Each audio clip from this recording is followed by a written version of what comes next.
pakitaas po natin yung Bible po natin, mga kapatid. Sige po, pakitaas po yung mga Bible natin. Praise God. Tapos lagay mo na sa ulo natin. Ayan. Let us pray. Lord God, Heavenly Father, Panginoon, narito ho kami.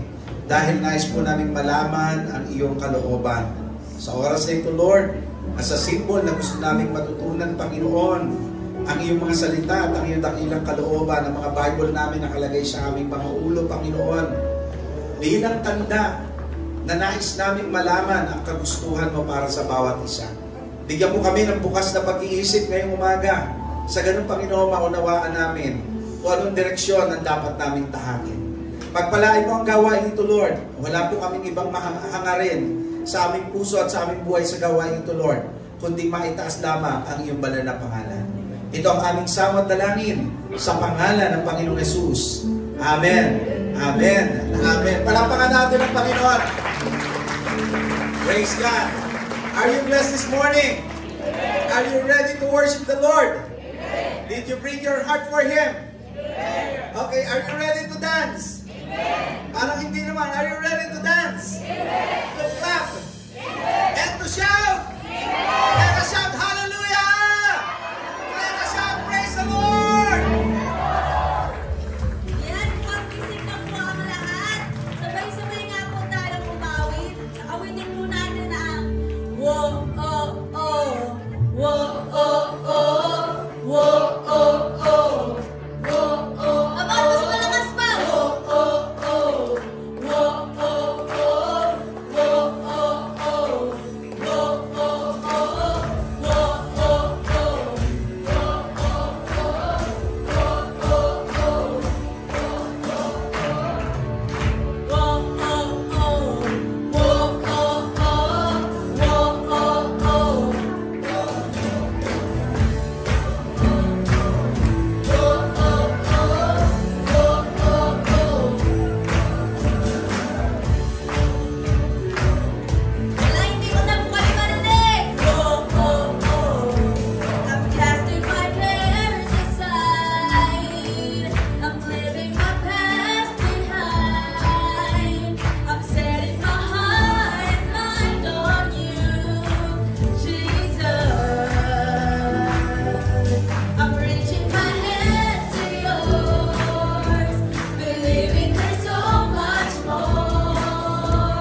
pakiramdam ng pagmamahal ng ating Panginoon. Amen. Napakasarap at napakabuti po ng pag-ibig ng ating Panginoon, kaya nararapat lang po na awitin natin ito. Let's sing I Could Sing of Your Love.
Over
could sing of your love forever. I could sing of your love forever.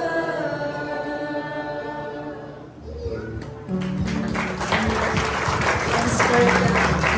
We praise and we glorify your name, our God and Creator, Lord. And nararapat, Lord God, na ikaw ang purihin at sambahin namin, Lord God, dahil ikaw ang dakilang Diyos sa amin, Lord, at hindi ka nagbabago sa amin, Lord God. You're so faithful to us, and Lord, that is why, Lord God, we come today, Lord, to praise your name and to worship you. And we are here, Lord God, hindi dahil napilitan kami, kundi dahil gusto talaga namin, Lord God, na ibalik yung pagmamahal na binibigay niyo po sa amin, Lord God. Today, Lord God, we are asking, Lord, for your forgiveness sa amin pong mga pagkakasala at pagkukulang, Lord God. I know, Lord God, na bawat isa dito, Lord God, ay sincerely na humihingi, Lord God, ng tawad sa inyo, Lord God. And we pray, Lord God, na you will cleanse our heart and our minds, Lord. At gawin niyo po kaming karapat-dapat sa inyong harapan, Lord God.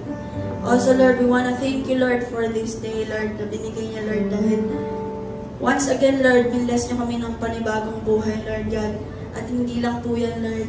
Kayo po ang gumabay sa amin 7 times or 7 days this week, Lord God. Kayo po ang nagbigay sa amin ng provisions, Lord God, and we are so thankful for that. Lord God, as we continue, Lord, this service, Lord, we pray, Lord God, for your gift of knowledge and wisdom. We pray, Lord God, na turuan niyo po ulit kami, Lord God. Give us a teaching hearts and teaching minds, Lord God. Kayo po ang gumabay sa amin sa araw na ito, Lord God. Just we pray. Amen.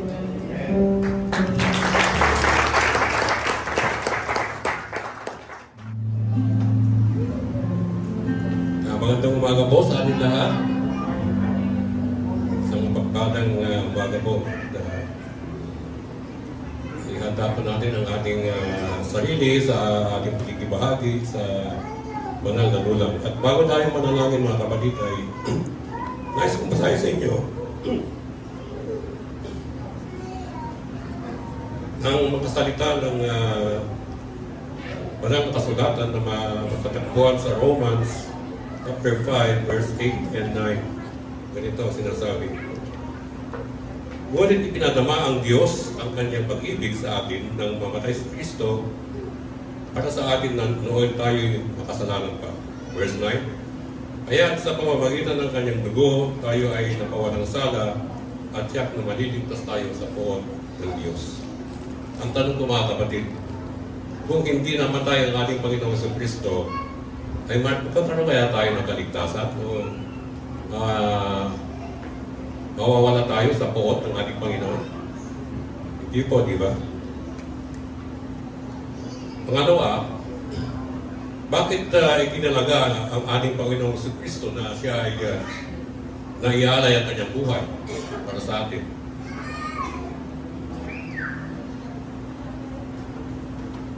Well, ikinalaga ang ating Panginoong Hesus sapagkat siya ay isang perfect sacrifice.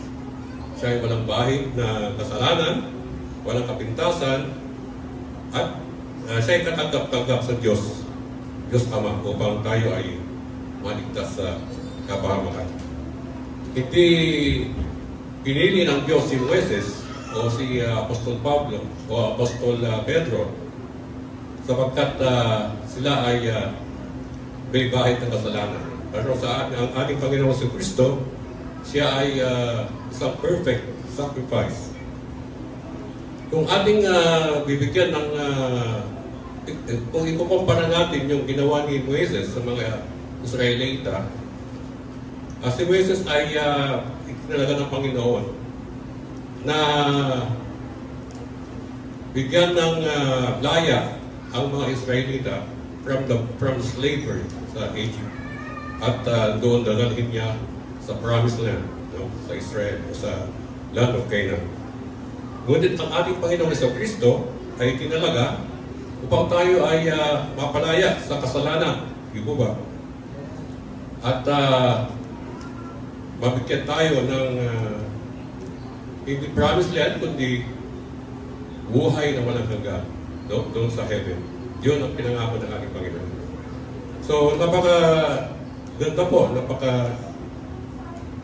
napapalad po tayo dahil iniyayaan tayo ng Panginoong Diyos ng isang tagapamagitan, ng isang Savior upang tayo ay maligtas sa ating kasalanan. Ngayon mga kapatid, na tayo naligtas na, ay hindi pa rin tayo naging perfecto, nagkakaroon pa rin tayo ng kasalanan, nagkakaroon pa rin yung struggle with the power of sin. Pero pinangako ng Panginoong Diyos na if you confess your sin, you will be forgiven. Yan ang ating at tawag dito yung pinanghahawakan ng ating Panginoon ay sadyang matapat sa atin.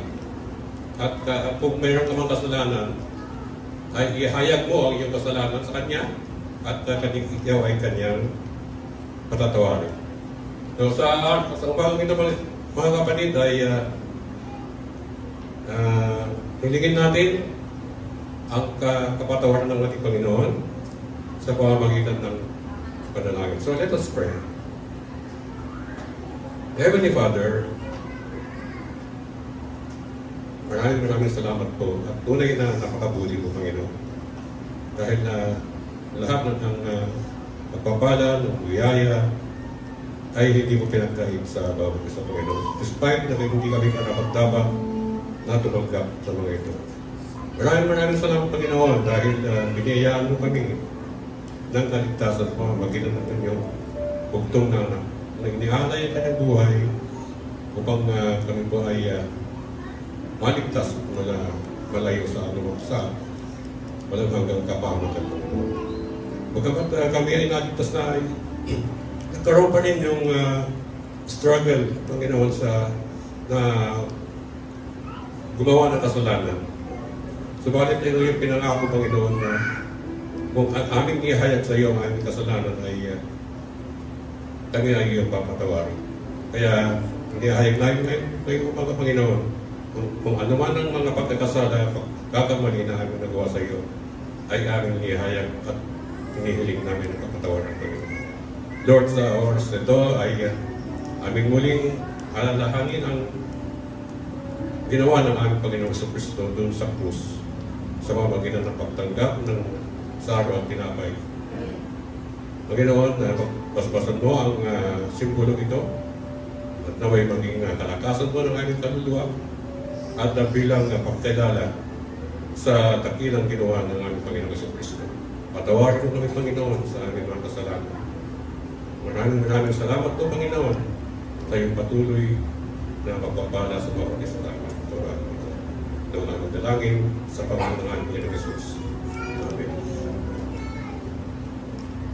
1 Corinthians chapter 11 verses 23-26, ganito ang sinasabi, sapagkat tinanggap ko sa Panginoon ang ibinibigay ko naman sa inyo na ang Panginoong Jesus na gabing siya'y pinagkanulo ay tumangko ng tinapay. At nang siya mapagpasalamat ay kanyang pinagputol-putol at sinabi, ito'y aking katawan na pinagputol-putol dahil sa inyo, gawin ninyo ito sa pag-alala sa akin. Sabay-sabay natin kainin ang tinapay.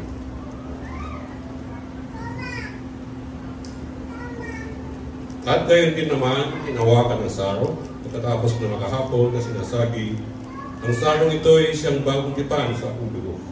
Gawin ninyo ito sa tuwing kayo magsisino sa pag-aalala sa akin. Sabay-sabay natin inumin ang saro.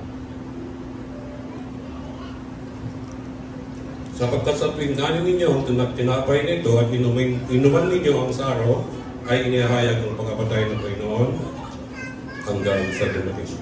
Pagpalain nawa ang pagkabasa ng kanyang banal na salita. Maraming salamat po at purihin ang Panginoon. Yan, good morning po mga kapatid. Handa na po ba tayo sa ating pagkakaloob? Handa na po ba tayo? Yan. Nakapagtabi po tayo ng ating pagkakaloob ngayon sa Diyos? Amen. Yan. Kailangan ko lang po ng participation ninyo. Sino po dito yung months pa lang sa pananampalataya? Buwan pa lang. Ayan, meron. Sino po yung 1 year na? 1 year. Meron na sila na yung tatay. 2 years. 3 years. 4 years. 5 years. Ayan, sister. 6 years. 7. 8. Mukhang matagal na tayo lahat dito. Walang nagtataas ng kamay. 9. 10. Ayun, si Brother Richard. 11. 12. Higher pa. 13.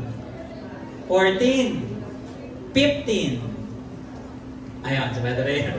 At tagal na nga. 16. 17.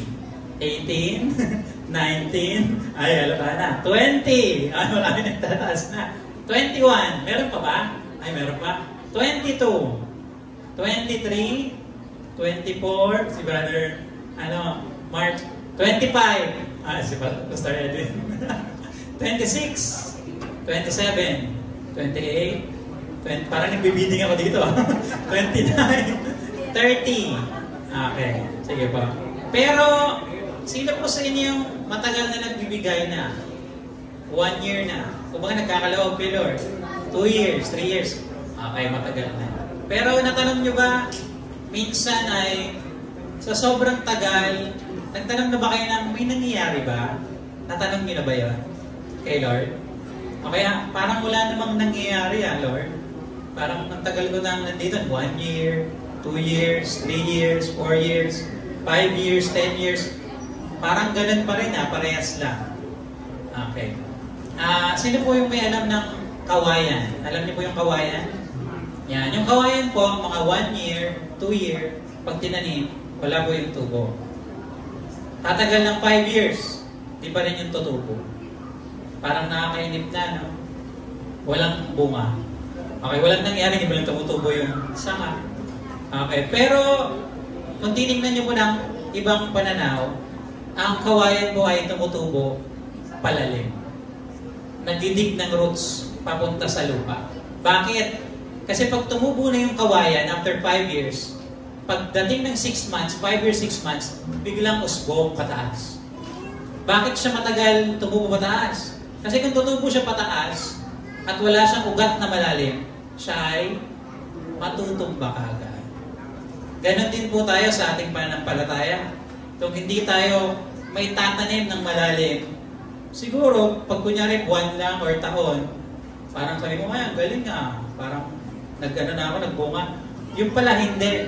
Pag nagkaroon ng problema, pagsubok, pwede kang matumba. Yung iba pa nga, syempre, nagbabaksa.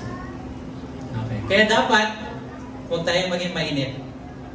Akala natin walang nangyari sa pagbibigay natin sa pananampalataya. Pero ang totoo, meron. Tinatanim tayo ni Lord ng mas malalim. Kaya hindi yung ating devotion talagang inimplant yun ni Lord ngayon. Kasi doon tayo lalalim. Amen po ba? Kaya basahin po natin doon sa Jeremiah 17:7-8. Sabi po doon, "But I will bless those who trust in me. They will be like trees growing beside a stream. Trees with roots that reach down to the water and with leaves that are always green. They bear fruit every year and never worried by lack of rain." Kaya yung atin pong pagkainip, gawin nating pagtitiwala. Yung tagal, gawin nating tibay po yun. Habang naglilingkod tayo, nagbibigay sa ating Panginoon, alam natin na magkakaroon tayo ng bunga in God's time. Tayo po ay manalangin. Panginoon, maraming salamat po, Panginoon, sa mga maraming taon, Panginoon, na nilagi namin dito sa church na pinagtaniman niyo sa amin.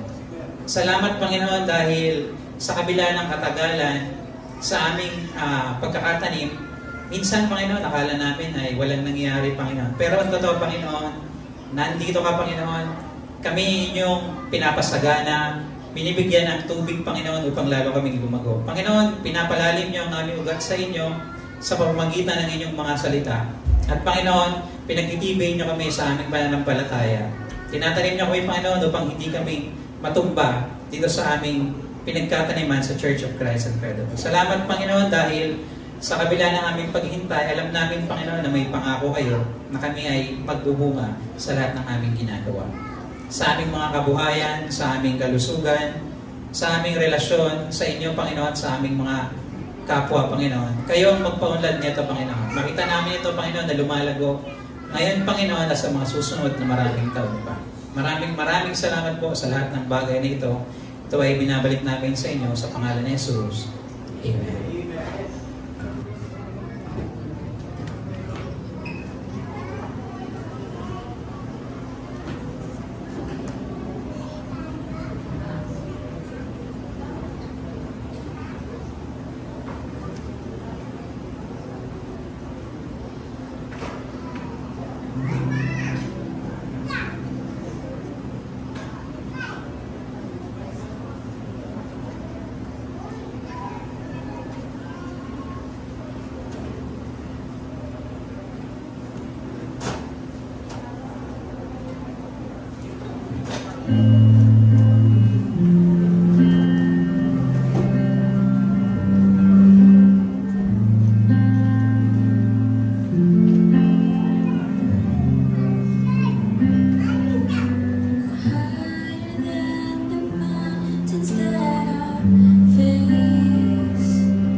There's nothing that can separate my heart from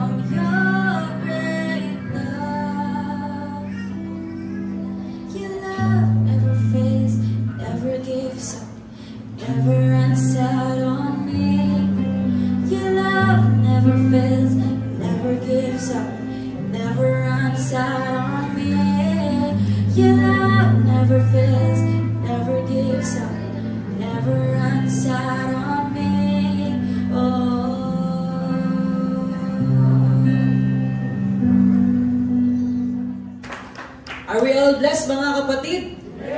Tingnan nyo nga yung katabi nyo kung mukha ba siyang blessed o baka mas mukha siyang stress. Good morning po sa inyo lahat. Good morning! Handa na po ba tayo makinig na salita ng Diyos?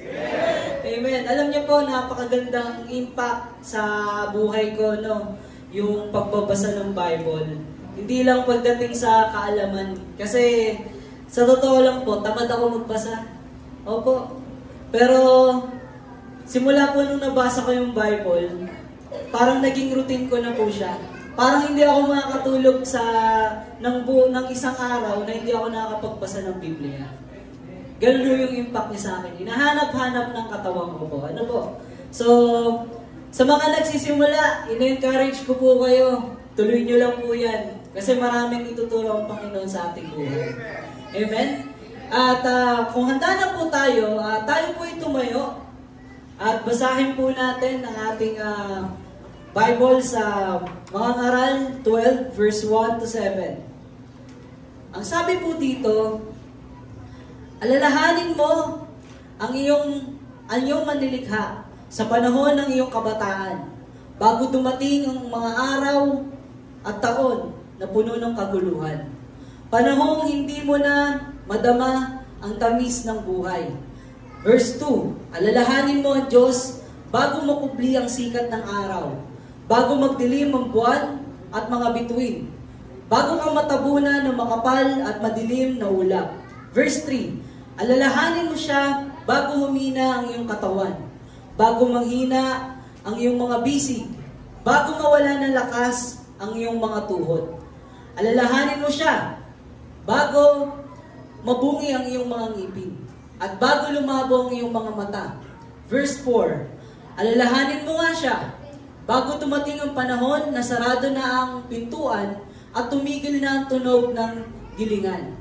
Bago dumating ang panahon na madali kang magising sa himig ng mga ibon o ang tunog ng awitin ay tuluyan ang tumigil.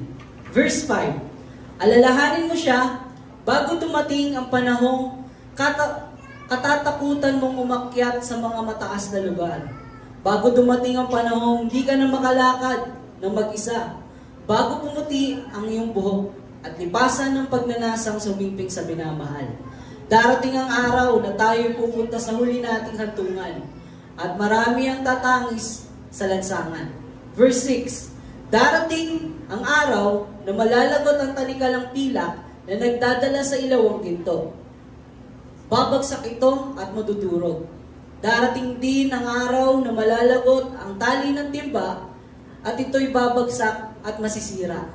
Verse 7, alalahanin mo siya bago manumbalik sa alabok ang ating katawang lupa at ang ating hininga ay magbalik sa Diyos na may bigay nito. Tayo po'y manalangin. Panginoon, maraming salamat po sa umagang ito na binigay niyo sa amin. Salamat, Panginoon, sa mga pagpapala, Lord God, na ipinagkakaloob mo.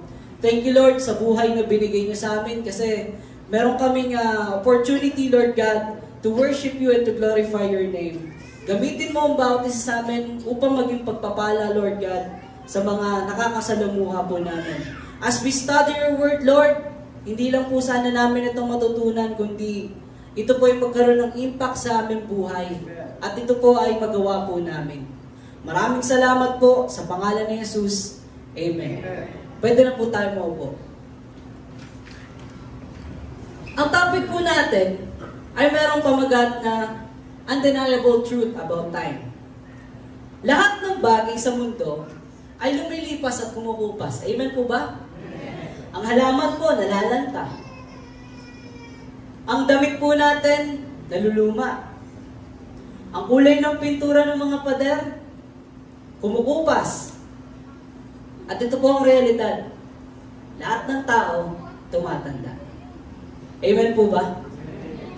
Ito po ang aking mga nabanggit ang nagpapatunay na merong oras. Ang oras ay hindi tumitigil sa pagtakbo. Hindi po ito nababalikan. Kaya maraming mga tao, kapag tinanong mo kung anong kapangyarihan yung gusto nila, kadalasang sagot nila, Sana meron akong kapangyarihan ng oras. Pag tinanong mo bakit? Bakit? Kasi kaya kong patigilin ang aking pagtanda. Tama nga naman, di po ba? May tatama mo yung pagkakamali mo. Mababalikan mo yung mga moments na na-miss mo. Di po ba? Pero yun po ba ang realidad? Ang realidad, ang oras ay tumatakbo at wala pong tigil ito sa pagtakbo. Kaya ang tanong ko po sa inyo, saan ninyo ginagamit ang oras na binigay sa inyo ng Panginoon? Ikaw po ba? Pinahalagahan mo po ba ang oras na binigay sa iyo ng Diyos? Saan ka madalas mag-spend ng iyong time? Ang masakit na katotohanan, mga kapatid, maraming mga tao ang nagsasayang ng kanilang oras sa mga bagay na di naman kailangan o walang kabuluhan. Kagaya po ng iba, may mga tao na nag-i-spend ng so much time sa kanilang mga kaibigan. Nakakalimutan ang kanilang mga pamilya. May mga bagay, meron naman po mga tao na nag-i-spend ng kanilang oras, panahon, at pera pagdating sa sugal at sa bisyo. Meron naman pong iba, sobrang abala sa pagtatrabaho. Sobrang abala sa pagtatrabaho na nakakalimutan na nilang meron nga palang pamilyang naghihintay sa kanila. At yung iba naman po mga kabataan, nauubos ang time sa gadgets. Pero mo, 5 oras ka na naglalaro, na-stuck ka pa rin sa Epic 1. Ganon ang nangyayari. O kaya naman, hindi ka maka-rank up. Kasi bakit? Random mong kakampi mo eh. So naubos yung 5 hours mo, na-stuck ka pa rin sa rank na yun.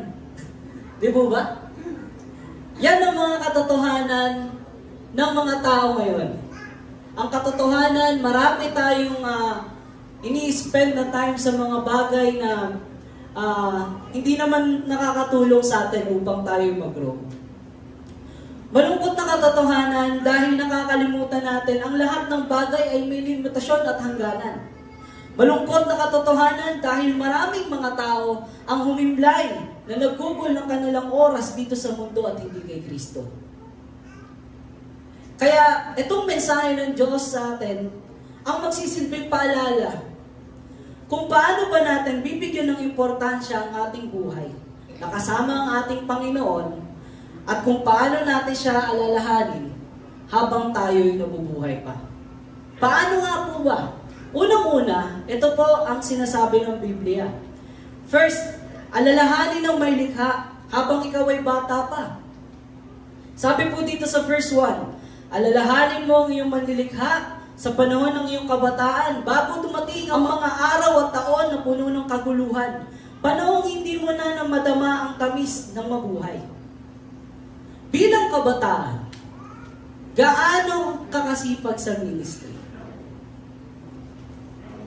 Ikaw ba ay nagbubugol ng oras para makapaglingkod? O kaya naman, sa mga matatanda po natin dito, nung kabataan po ninyo, gaano po kayo kasipag sa ministry? Nagbibigay po ba kayo ng time sa ating Diyos upang makapaglingkod? Sa mga kabataan, nagbibigay ka ba ng time upang makausap ang ating Panginoon through reading our Bible and praying? Nakakalungkot na katotohanan dahil maraming kabataan ang sobrang busy sa mga kanilang kaibigan, lalo sa school. Maraming mga kabataan ang may honor sa school, pero hindi ino-honor si God. Maraming mga kabataan ang may mga achievement sa school na natapos, pero wala man ang achievement sa church. Maraming kabataan ang perfect attendance pagdating sa school, pero pagdating na Sunday, wala sa church. Maraming kabataan, ang maraming baon, pero hindi nagdadala ng baon para kay Lord. Hindi nagbibigay ng offering. Don't get me wrong, mga kapatid. Hindi ko po sinasabi na hindi mahalaga ang pag-aaral. In fact, mahalaga yan. Dahil future ng bawat isa ang ating pinag-uusapan dito. Lalo kapag nakatira ka dito sa Pilipinas. Ang hirap po kayo maghanap ng trabaho dito. Ultimo po dishwasher, kailangan may natapos ka muna. Pero ano po nga ang aking pinupunto? It's a matter of priority, mga kapatid. Naintindihan ko na mahirap mag-aral ngayon dahil merong face-to-face at meron din pong online. Pero kung mahal mo ang Diyos, gagawa ka ng paraan para magbigay ng oras sa Kanya. Dapat kapag ka Sunday, nasa body clock mo na, nakadate mo si Lord. Bago mo i-date yung kasintahan mo, dapat si Lord muna. Dapat pagkalinggo, sa Kanya ka nagbibigay ng oras kasi siya ang nagbibigay ng pangangailangan mo. At siya rin ang nagbibigay ng katalinuhan na kailangan mo. Kaya ka may honor, kaya ka may reward sa school, kaya ka may mga certificates. Magagawa mo ba yung mag-isa? Hindi. Kung wala ang source ng katalinuhan na nagbibigay, ang Diyos, hindi natin maaabot yun. Kakaunting oras lang naman po hinihingi ng Diyos tuwing Sunday. Mapagkakait pa po ba natin yun sa Kanya? Dapat pag linggo, ito yung time na excited kang dumalo ng pagsamba. Hindi yung kailang pagsamba, doon ka tinatamad. Tapos pagdating sa school, excited kang pumasok kasi mamimit mo yung friends mo. Pero pagdating sa Panginoon, tamad na tamad ka. Ginigising ka pa ng maaga, ang reply mo sa nanay at tatay mo, mamaya na. Tama po ba yun? Maling-mali. Sabihin mo nga sa katabi mo, kapatid, magbago ka. Tandaan natin ito. Kapag priority mo si Lord, ito mga kapatid, mga kabataan, ito ang sinasabi ng Diyos. Kapag ka-priority mo si Lord, priority ka niya. Kapag ka inuuna mo ang Diyos, uunahin ka niya. Malinaw na malinaw yan na sinabi sa Matthew 6:33. Seek first His kingdom and His righteousness, and all these things shall be added unto you. Ibig sabihin, kapag ka inuuna mo ang Diyos, bukod sa mga makamundong bagay na yan, ibibigay niya ang pangangailangan mo. Alam ng Lord na kailangan mo ng mataas na grado, ibibigay niya yun kapag kainuna mo siya. Alam ng Lord na kailangan mo ng pamasahe, ibibigay yun ng Lord kapag kainuna mo siya. Pero paano siya magpapakawala ng blessing kung hindi mo siya tinatry? Kung masyado ka na lang na-stuck sa system na pupunta ng school, uuwi ng bahay, pupunta ng school, uuwi ng bahay, hindi man lang nakapag-spend ng time para magsimba. Di ba po? Alam niyo kung bakit hindi makapagkawala si Lord ng blessing? Kasi hindi ka nagtitiwala sa Kanya. Paano po, pastor, na hindi ako nagtitiwala? Hindi ka nag-i-spend ng time sa Kanya. Hindi ka pumupunta dito pagka mayroong pagsamba. Hindi mo man lang sinubukan pumunta dito ng power night upang manalangin. Tandaan nyo mga kapatid, pag inuna mo si Lord, magiging priority ka niya. Gusto mo maging priority ni Lord? Gawin mo siyang priority. Ang pangit naman nun, priority ka ni Lord pero hindi mo siya priority. Di po ba? Hindi naman po magandang tingnan yun. Kung babasa nga po tayo sa mga Biblia, ito po yung ilang patunay na merong ginamit ang Diyos ng mga kabataan. Opo, tingnan po natin ito. Ito po yung mga young heroes of faith. Dito po mapapatunayan natin, ang Diyos po pala, sa murang edad, gumagamit na siya ng mga kabataan. Ito po, unang-una si Samuel. Ayan. Si Samuel po, tingnan po natin yung 1 Samuel 3 verse 10. Ayan. The Lord came and stood there, calling us at the other times. Samuel, Samuel. Then Samuel said, speak for your servant is listening. Samuel, nung tinawag siya ni Lord, si Samuel po ay 12 years old during that time.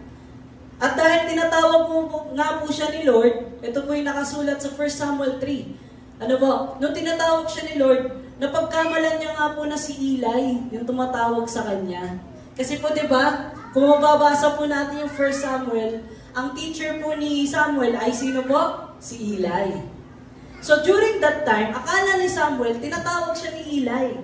So lapit siya ng lapit kay Eli. Ilang beses na siyang tinatawag. Di ba? Pero anong makikita po natin dito? At dito yung eagerness ni Samuel na sagutin ang ating Panginoon sa tawag niya. Ikaw, bilang kabataan, nung tinawag ka ba ni Lord, sumagot ka? O baka mamaya, Lord, masyado ka namang istorbo eh. Alam mo nang meron akong finals bukas. Lord, wala akong time eh. Marami kaming activity. Biro mo, tinatawag ka na ng Diyos. Siya yung source ng katalinuhan mo, and yet siya yung tinatanggihan mo. Another character sa Bible, si Jeremiah. Ito po. Jeremiah started his ministry journey with some doubt. Bakit po? Much like many of us do. Lahat po naman dito ng kabataan nagkakaroon ng doubts. Tama po ba? Ngayon po, kahit na merong doubt si Jeremiah, hindi ito yung naging dahilan para hindi siya gamitin ng Diyos. In fact, ginamit pa rin siya ng Diyos. Basahin natin yung Jeremiah 1 verse 6. Ang sabi po dito, then I said, Lord God, behold, I do not know how to speak, for I am only a youth. Sino po dito yung may kasabihang ganyan? Nahihiya po akong mag-share ng Word of God eh. Kasi po, bata pa po ako. Well, si Jeremiah din, ganyan din ang sabi. Pero tingnan po natin yung verse 7 to 8. But the Lord said to me, do not say, I am only a youth, for to all to whom I send you, you shall go. And whatever I command you, you shall speak. Do not be afraid of them, for I am with you to deliver you, declares the Lord. So bilang kabataan, ikaw mismo ang gagamitin ng Diyos. Ang kondisyon lang na hinihingi niya, magpagamit ka sa Kanya. Pero paano ka magagamit ng Diyos kung tatamad-tamad kang sumimba? Di po ba? Ayun po, sana ito po yung mag-inspire sa bawat isa na gayahin natin itong mga karakter sa Bible na to. Kasi po nung nagpagamit sila sa Diyos, naging matagumpay ang kanilang buhay. Gusto niyo po ba maging matagumpay ang buhay niyo, mga kabataan? Magpagamit kayo sa Diyos. Kasi pag masyado kayo nagpagamit sa mga kaibigan nyo, nako, kaibigan lang kayo niyan ngayon, next year hindi na. Pagka wala na sila mapakinabangan sa inyo. Pero ang Diyos, pagka ginamit kayo niyan, nako, magiging pagpapala ka rin sa iba. Lastly, eto pong si King Josiah. Alam niyo po ba, si King Josiah, siya yung pinakabata dito sa tatlo. Nung naging hari siya ng Judah, siya ay 8 years old. Imaginin mo, 8 years old, naging hari. Parang hirap nun, no? Kasi sobrang bata. Pero dito mo makikita kung paano kumilos ang Diyos sa buhay ng mga kabataang nagpapagamit sa Diyos. Tingnan po natin si King Josiah. King Josiah then changed his form of leadership entirely, entering into a new form of covenant with the Lord. He wiped up all of the pagan cults that had formed within his land. He, along with his people, then entered this new covenant with the Lord to keep the commandments of the Lord. Basahin po natin yung 2 Chronicles 34 verse 1 to 2. Ang sabi po dito, sige po. Ang sabi po dito, nung time na to, nagpagamit po nung naging hari po si Josiah, siya po ay nagpagamit sa Diyos. Kasi po, yung mga sumunod po kay Josiah at yung bago maging hari si Josiah, mga hindi po nasunod sa Diyos. Pero si Josiah, binago po niya yung style ng leadership niya. Nag-submit siya kay God. Alam niyo po ba, dahil nag-submit siya kay Lord, tinanggal niya yung mga Diyos-Diyosan. Ikaw bilang isang kabataan, ano yung Diyos-Diyosan mo sa buhay na hindi mo pa matanggal? Cellphone? Gadget? Ano pa? Games? Baka mamaya yung games, inaagaw na niyan yung time mo kay Lord.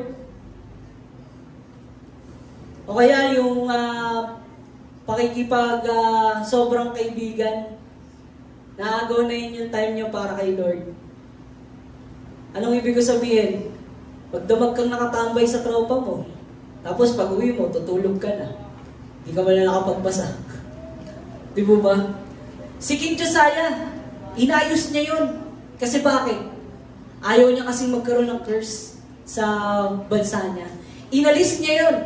Ayun po, Josiah was 8 years old when he became king, and he reigned in Jerusalem 31 years. He did what was pleasing in the eyes of the Lord and followed the example of his ancestor David. He did not turn away from doing what was right. Sana ganun din po tayo mga kapatid. Pangalawang bagay po na makikita po natin, alalahanin ng may likha habang ikaw ay may lakas pa. Lahat naman po tayo siguro dito, may lakas pa. Amen po ba? Sino po dito ang may lakas pa? Yung kaya pang tumayo? Ayun, lahat po tayo. Sino po dito yung mga malalakas pang makakapagbuhat pa? O sino po dito yung malalakas kumain? O di po ba? Ang daming malalakas. Pati malakas kumain. Ngayon po, alam niyo po ba, ang sabi po dito sa verse 3 to 5, balikan po natin ito. Ang sabi po dito, alalahanin mo siya bago humina ang iyong katawan, bago manghina ang iyong mga bisig, bago mawala ng lakas ang iyong mga tuhod, alalahanin mo siya bago mabungi ang iyong mga ngipin, at bago lumabo ang iyong mga mata. Alalahanin mo nga siya bago dumating ang panahon na sarado na ang mga pintuan at tumigil na ang tunog ng gilingan. Bago dumating ang panahon na madali kang magising sa himig ng mga ibon o ang tunog ng awitin ay tuluyan ng tumigil. Alalahanin mo siya bago dumating ang panahon kakatakutan mong umakyat sa mataas na lugar. Bago dumating ang panahon di ka na makakalakad ng mag-isa. Bago pumuti ang iyong buhok at lipasan ng pagnanasang sumiping sa minamahal. Anong sabi ng Diyos? Alalahanin mo siya. Ito pong mga binanggit dito sa verse 3 to 5, totoo po bang nangyayari ito pag natanda? Di ba po? Actually, ang galing nga po ng description ni, po dito ni King Solomon Tama po ba? King Solomon po sumulat na ito? Sure po kayo? Ayun, nagpapasa ng Bible. Opo, napaka-detalyado po ng description dito ni King Solomon. Which is totoong nangyayari hanggang ngayon. Pag tumatanda po tayo, nagkakarayuma, tama po ba? Pag tumatanda po tayo, nawawalan po ng ngipin, tama po ba? Pag tumatanda po tayo, naputi po ang buhok, tama po ba? At pag tumatanda, marami na nanghihina sa katawan. Ano pong age ang madalas nakakaramdam ng panghihina? 40. Kaya nga po ang sabi, life begins at 40. Ngayong malakas ka, saan mo ginugugulan ang lakas mo?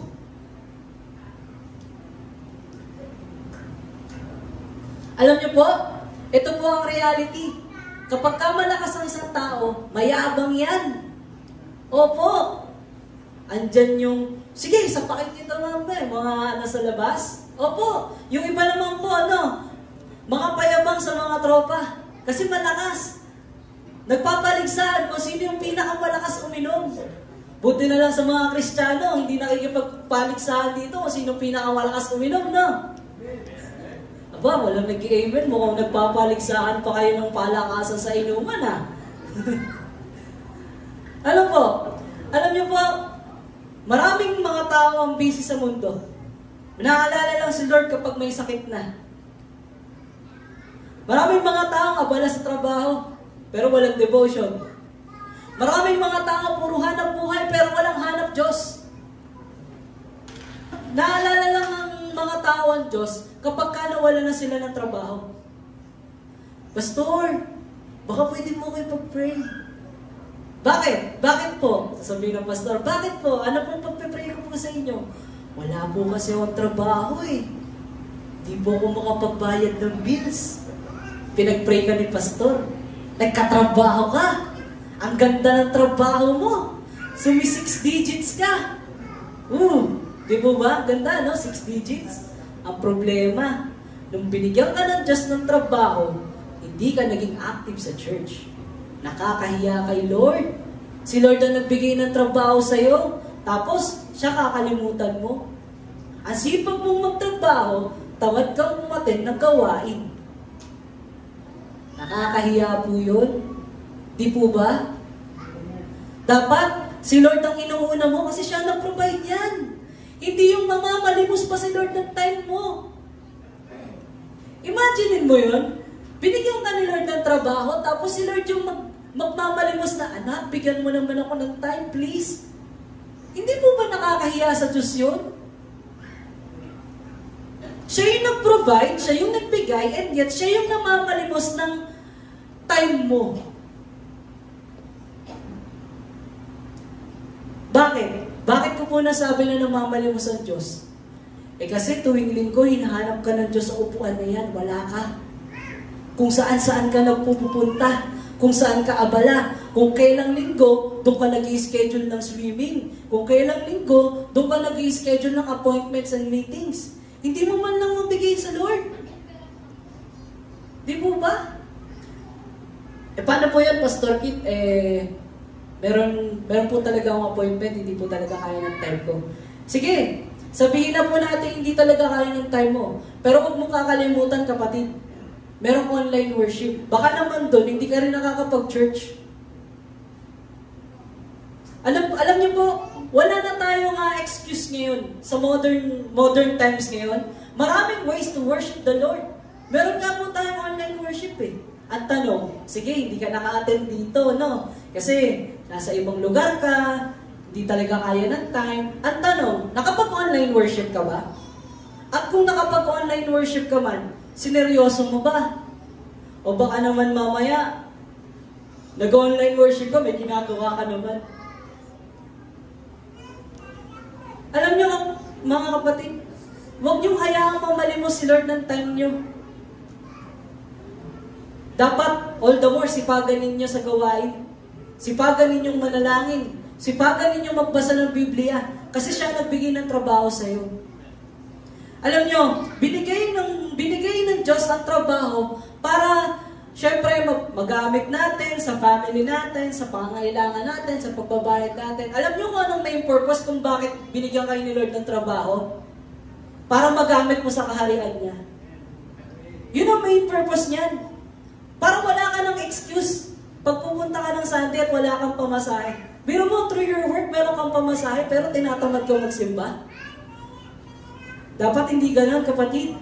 Isipin mo lagi na yung trabaho na to, bigay ito ng Diyos para magamit niya sa kanyang kaharian. Hindi lang sa sarili mo. Yun ang sinasabi kong mayabang. Bakit po? Feeling mo kasi, ikaw lang ang nag-angat sa sarili mo eh. Kinalimutan mo ang Diyos, siya nga pala nagbigay sa iyo niyan. Real talk po tayo dito mga kapatid ha. Hindi po ako nagsasabi nito, si Lord po. Ito po yung sinasabi ng Biblia eh. Ngayon, kung tinamaan kayo, buti nga sa inyo, magbago kayo. Oh. Tanggapin ninyo ang katotohanan. Yan ang magpapalaya sa ating lahat. Alam niyo po, isang dahilan kung bakit nai-stress ang tao. Kung bakit mabilis siyang tumatanda. Dahil sa stress. Alam niyo po kung bakit stress? Kaya ako tinatanong kung yung katabi niyo po ba mukha po bang blessed o mukhang stress eh. Alam niyo po, isang dahilan kung bakit mabilis tumanda ang isang tao o yung itsura niya dahil sa stress. Alam niyo po kung bakit laging nai-stress ang tao? Kasi masyadong nakafocus sa work. Nakakalimutan nila na meron nga pala silang Diyos na kung saan doon sila makakapagpahinga sa presence ni God. Basahin po natin yung Matthew 11:28-30. Ang sabi po dyan, come to me, all who are weary and burdened, and I will give you rest. Take my yoke upon you and learn from me, for I am gentle and humble in heart, and you will find rest for your souls. For my yoke is easy and my burden is light. Kaya kung nai-stress ka kapatid, baka mas kailangan mong pumunta ng church kasi masyado ka nang no-overload dyan sa trabaho mo. Nakakalimutan mo, meron nga palang presence ni God na kung saan doon ka pwede magpahinga.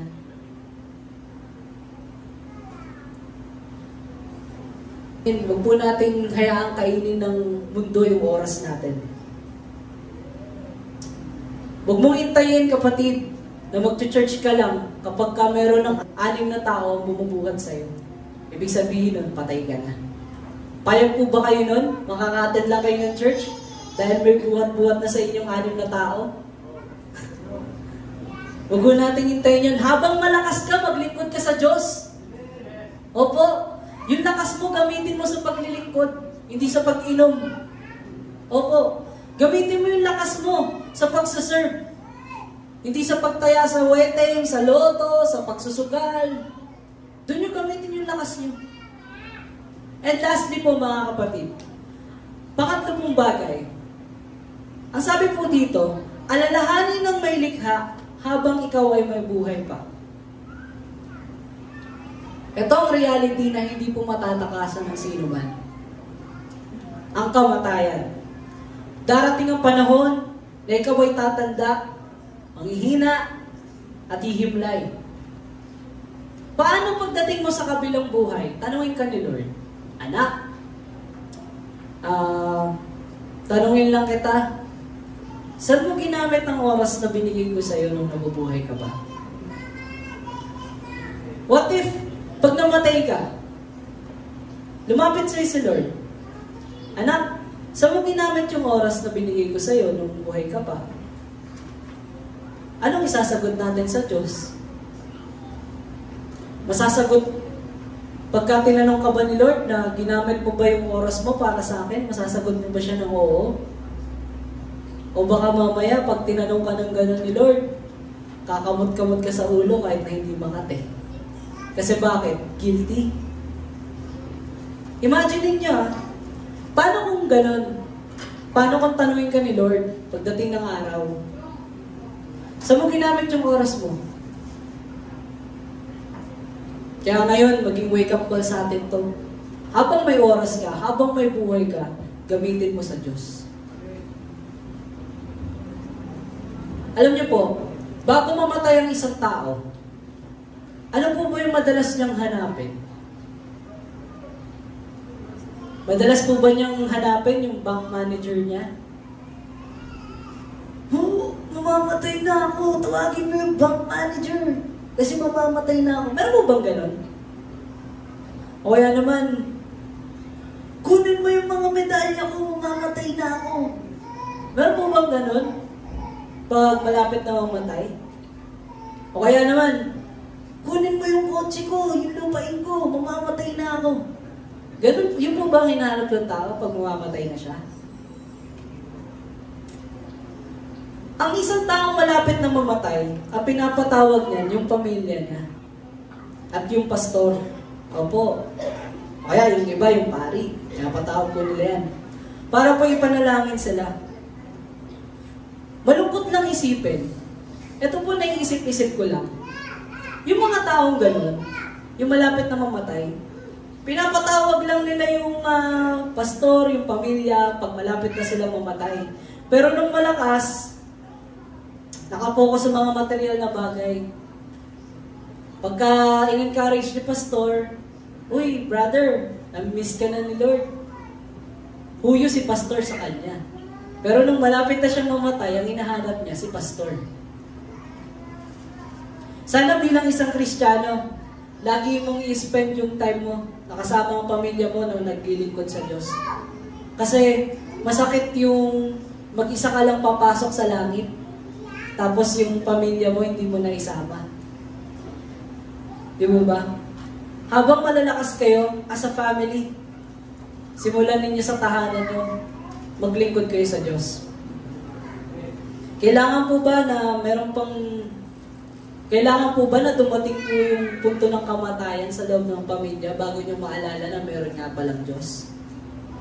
Huwag pong ganun. Hindi na baling hindi sobrang marangya ang buhay mo, kapatid. Ang mahalaga, inaalala mo ang Diyos. Aanuhin mo ang mga material na bagay. Kung hindi mo naman ito madadala sa langit. Kung hindi mo naman ito madadala sa kabilang buhay. Aanuhin mo ang yaman mo. Kung hindi ka naman pala sa langit pupunta. So maging aware po tayo mga kapatid. And for my conclusion po, pwede po ba nating patayin yung ilaw? Pwede po ba nating patayin yung ilaw? Ayan. Pati po yung dito. At saka yan. Pati po yung mamamatay. Okay. Madilim po. Tama po ba? Alam niyo po, ang buhay po natin ay parang silid. Parang silid. Ito, imagine niyo tong church. Ikaw to. Ang mga ilaw, ito yung achievement sa buhay. Di po ba maganda pag maraming ilaw? Maganda rin sa buhay pag marami kang achievements. Maganda ang silid kapag puno ng iba't ibang ilaw. Ganon din ang buhay natin kapag marami kang na-achieve. Pwede po ba natin pakibuksan ng ilaw ulit kahit po dito lang sa stage? Dito lang po sa stage. Pero kahit anong dami ng ilaw na yan, ngunit ang ilaw hindi naman nagliliwanag. Hindi mo ma-appreciate. Tama? Halimbawa, marami kang ilaw. Eto. Pero hindi naman yan nailaw. Na-appreciate niyo po ba? Hindi. Madilim eh. Hindi mo ma-appreciate kasi walang source ng kuryente. Ang Diyos, siya po yung parang source ng kuryente na nagbibigay liwanag sa ating mga ilaw o yung mga achievements mo, na nagpapaganda ng silid o yung mga sarili nating buhay. Walang saysay itong silid o ang ating mga sarili. At ang mga ilaw na yan, yung mga achievements mo, kung walang dadaloy na kuryente. Kung hindi mo inuuna yung source, ang Diyos, na nagbibigay ng liwanag. Maraming tao ang yumaman, ang naging matagumpay, pero hindi nila na-appreciate ang kanilang buhay. Dahil kinalimutan ng Diyos. Maraming mga tao, maraming ilaw, maraming achievements, puro achievements, pero walang Diyos. Dahil hindi nila kinilala ang Diyos sa kanilang buhay. Tandaan mo kapatid, kung gusto mong mag-shine, kung gusto mong gumanda ang buhay mo, unahin mo yung source. Sino ang source? Si God. Alalahanin mo ang may likha habang ikaw ay bata pa. Alalahanin mo ang may likha habang ikaw ay may lakas pa. At alalahanin mo ang may likha habang ikaw ay may buhay pa. Tayo po'y manalangin at tayo po'y tumayo. Let us pray. Panginoon, maraming salamat sa mga salita mo, Lord God, na iniwan sa amin. Tunay nga, Panginoon, na napakabuti mo sa aming buhay.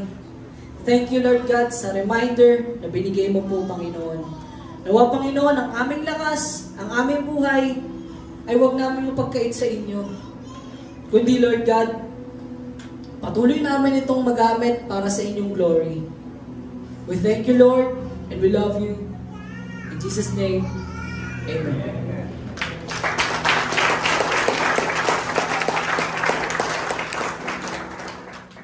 Tayo po ay manatiling nakatayo para sa ating closing.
Patuloy po tayo na lumapit sa Panginoon.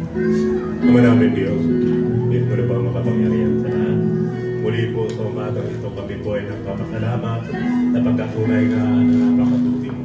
Inayag mo sa mga oras na ito ang mga salita mo na kung paano binuksan niyo ang aming mga puso na tunay na ang lahat ng bagay sa sanlibutan Ama ay may katapusan. Salamat Ama sapagkat pinaunawa mo ang lahat ng ito, na lahat ng aming mga ginagawa, lahat ng aming pagsusumikap, ito ay kalooban mo Ama. Biyaya niyo po sa amin ang buhay at kalakasan at ang lahat ng aming mga pangangailangan. Salamat din po Ama sapagkat sa lahat ng oras, ikaw ang aming kasama, ikaw ang patuloy na nag-iingat, ikaw ang patuloy na gabay. At salamat din po Ama sa lahat ng aming mga pangangailangan o Diyos na buhay hindi niyo kami pinakukulang.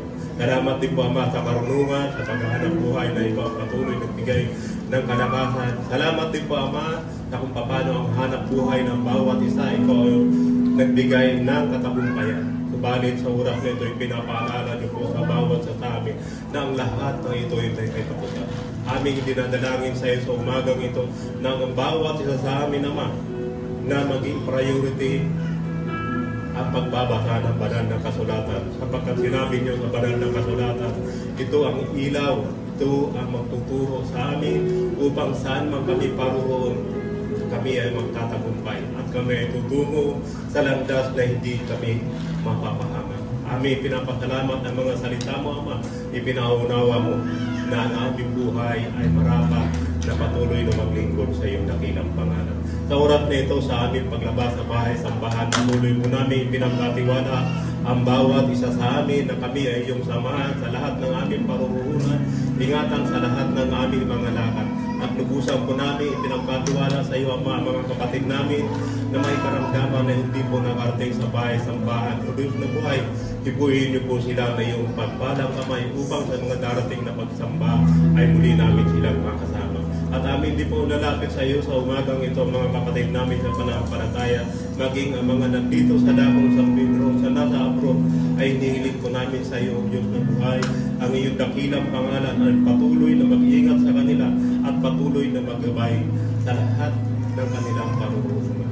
Ang lahat ng ito ay aming pinapasalamat, dinadalangin sa matamis na pangalan ni Jesus.